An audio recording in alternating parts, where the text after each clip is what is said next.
no tengo palabras más que agradecer a todos. Muchas gracias.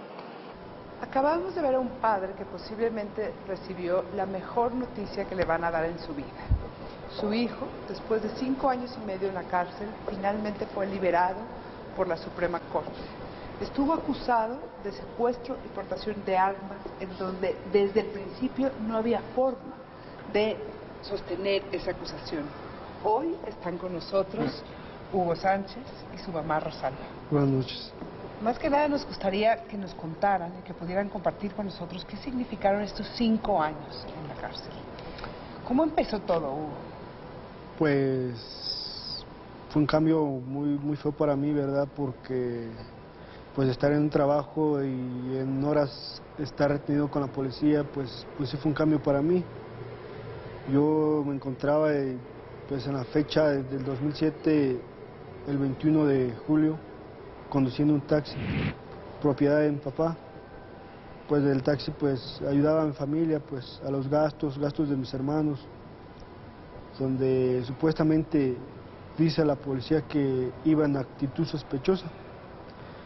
Pues para mí no era una actitud sospechosa porque el trayecto de donde yo estaba y mi trabajo diario ¿Y es por eso el... te detuvieron? ¿Por qué ibas en actitud sospechosa? Por la actitud sospechosa supuestamente me detiene.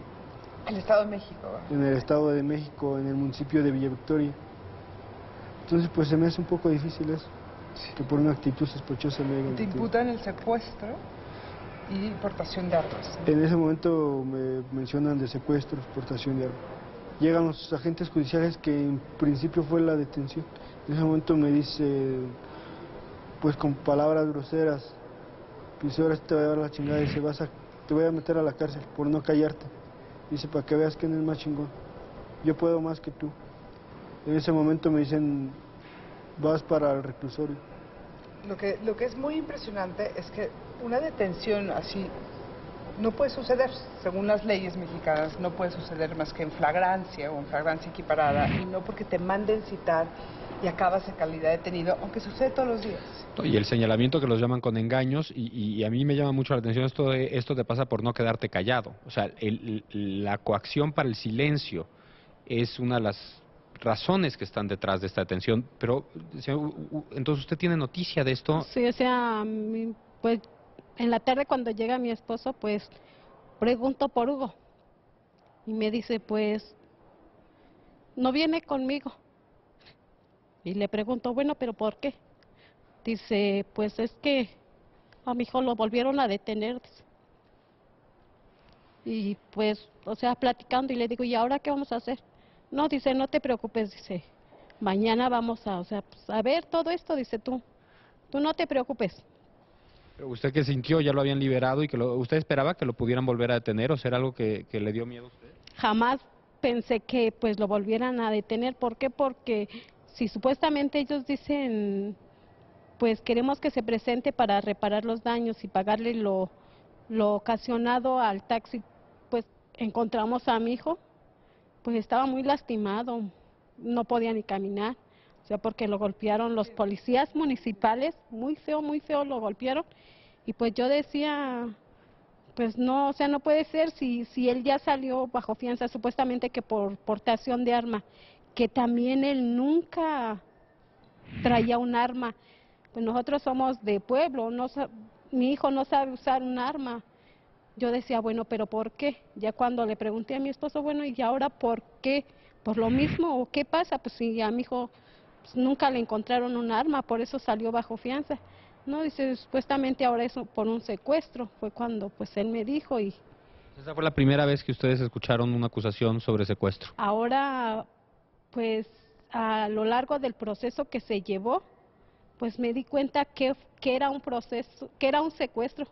Y yo hoy me pregunto yo, pues un secuestro fue lo que vivió mi hijo, porque a él tenerlo incomunicado, que pues cuando a él lo golpearon, que lo detienen por primera vez, eso sí es un secuestro porque nosotros no sabíamos nada.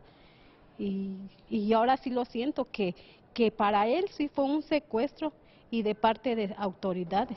Quizá para los televidentes hay que decir que las únicas pruebas que tenía el Ministerio Público fue que le tomó una foto a Hugo y con ella fue ante dos menores de edad y les exhibió las fotos para que reconocieran a su secuestrador. Los niños más adelante se retractan y además esa no es la forma de tomarle testimonios a los menores, digamos, se retractan, pero bastó esas fotografías tomadas de esta forma e inducir un testimonio como el que indujo el Ministerio Público para que Hugo permaneciera 5 años en la cárcel, donde el juez de primera instancia, el juez de segunda instancia, lo condenaron a 37 años de prisión. Y si no hubiera sido por la Suprema Corte, Hugo no sale, se hubiera quedado. Lo que más me impresiona del caso es que con esas pruebas, además esta arbitrariedad está muy mal. O sea, esta arbitrariedad que los policías te incomuniquen y te citen y te golpeen, eso está muy mal. Pero lo que está peor del sistema es que los jueces avalen esas pruebas. A mí me gustaría saber qué opinión te llevas tú. ¿Qué opinión te llevas tú de las autoridades, de la presidencia municipal, de la policía, de los jueces que avalaron lo que las dos instancias que avalaron lo que las policías habían hecho? O sea, ¿cuál es tu reflexión sobre, y finalmente, por supuesto, la Suprema Corte? Pues que sí hay mucha indiferencia por ser pobre. ¿Por ser pobre? Porque en ese momento me discriminan y me discriminaron muy feo por ser pobre. Tanto policías, tanto jueces. Y en este momento, pues gracias a Dios que la Suprema Corte, pedirle gracias porque a él pues investigaron bien, checaron bien mi expediente, donde yo ofrecí pruebas, donde pues tuve pruebas que no había cometido el delito, donde los jueces pues a base de dinero te dejan ir. ¿Es igual ser pobre e indígena o es con ser pobre? Con ser pobres. Pues ser indígena mucha gente lo toma que es ser pobre, porque dicen pues un indio, en ese momento dicen un indio es pobre, es indígena. En ese momento pues los jueces, en ese momento yo vi mucha gente como yo, y hay muchos casos como el mío en la cárcel que me gustaría que también ayudaran, porque no tenemos dinero, no tenemos cómo ofrecerle al juez. Entonces el juez, pues, lo único que él avala, dice, sentencié y en este año sentencié a 50 gentes, donde para que me suban de un grado más. De ser juez, a lo mejor voy a ser, en ese momento me pongo en ser ministro, porque entregué buen trabajo. Pero eso no es un buen trabajo, donde no cheque bien los expedientes. O sea, hay muchas personas que tú podrías meter la mano que son inocentes y que han sido sentenciadas por jueces injustamente. Exactamente, sí, yo me encontré muchos amigos similar a mi caso, de pues no hacerle válidas las pruebas que en mí también no le hicieron válidas, porque pues no es posible que enfrente del juez las muchachas digan, no, en verdad él nunca nos secuestró, que nos disculpe por el tiempo que lleva preso. Eso lo dijeron enfrente del juez, y aún así el juez me sentenció. ¿Qué razones te dio el juez? ¿Qué razones te dio el juez para decir no voy a hacer caso de las niñas que me están diciendo que no fuiste tú? Supuestamente el juez dice que, pues en ese momento, él dice, pues por el simple dicho de las fotografías, para mí entonces es culpable. De la primera declaración, el principio de inmediatez. En todo el mundo, el principio de inmediatez ha sido entendido como que tiene más valor la declaración que se echa más inmediatamente al juez. Aquí en México hemos interpretado exactamente lo opuesto.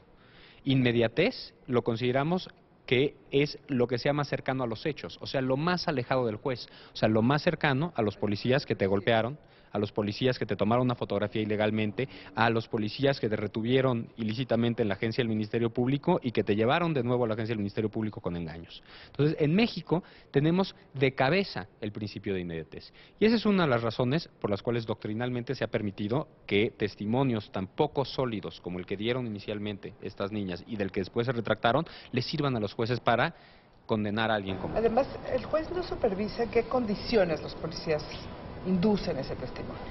No conocemos. Les dijo, oiga, declara en contra, porque él fue, hay muchos. Él fue, tú nada más declara en contra si no se me va, y declara en contra en medio de esa agencia en lo oscurito, y ya cuando se enfrentan al juez dicen, no, la verdad es que no es. Sobre eso hay muchísimos casos en México, que están en la cárcel por un testimonio que indujo la policía. Doña Rosalba, ¿qué opina usted de la Suprema Corte y de los otros jueces? O sea, ¿usted cree que esto se hubiera podido resolver sin intervención de la Suprema Corte? O sea, tiene un argumento el ministro cuando dice, esto tendría que haberlo visto un juez más abajo. Pero no lo vio. ¿Usted qué respondería? Pues más que nada que la Suprema Corte pues es la máxima autoridad y no sé si los jueces en verdad no se dedican a ver, o los ministros, no sé quiénes son los magistrados, no son las personas que no ven bien los expedientes y hacen un trabajo malo. ¿Por qué? Porque la Suprema Corte, gracias a ellos, hoy tengo aquí a mi hijo a un lado conmigo.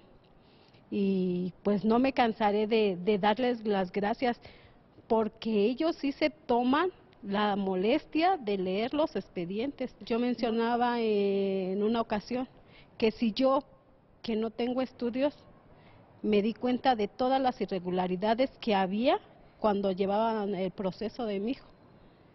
Y que decían, bueno, pues es que a mí me dijeron, o sea, la parte acusadora, a mí me dijeron que dijera eso, los judiciales me dijeron que así lo dijera y ellos no lo tomaban en cuenta. Y tú, Hugo, ya estamos acabando el programa, pero me encantaría que pudieras decir con qué te quedas del sistema de justicia, qué soñarías para este país, qué esperarías que pasara después de tu caso. Pues que la Suprema Corte ayude a más gente. Y me gustaría que no llegara, como decía, que no llegaran hasta acá, que haya jueces que lo resuelvan, que sean jueces honestos. En efecto, es una buena noticia que Hugo esté hoy con su madre, con su padre, con sus 6 hermanos. Sin embargo, francamente es una tragedia que eso tenga que ser una buena noticia, que tenga que llegar a esta Suprema Corte un caso que a todas luces es un atropello y un abuso de autoridad. Nos sorprendemos mucho de ver casos que tienen mucho impacto en los medios, como el muy sonado caso de Florence Cassés. Y lo que tenemos que darnos cuenta es que las violaciones al procedimiento, los abusos por parte de las autoridades ocurren todos los días. El segundo amparo de Hugo se falló apenas una semana después del famoso caso de Florence Cassés, pero poco escuchamos en los medios y poco escuchamos de lo que esto representa para los ciudadanos de a pie aquí en México. Es importante que no solo la Suprema Corte ponga atención, que toda la ciudadanía ponga atención a que los jueces están haciendo.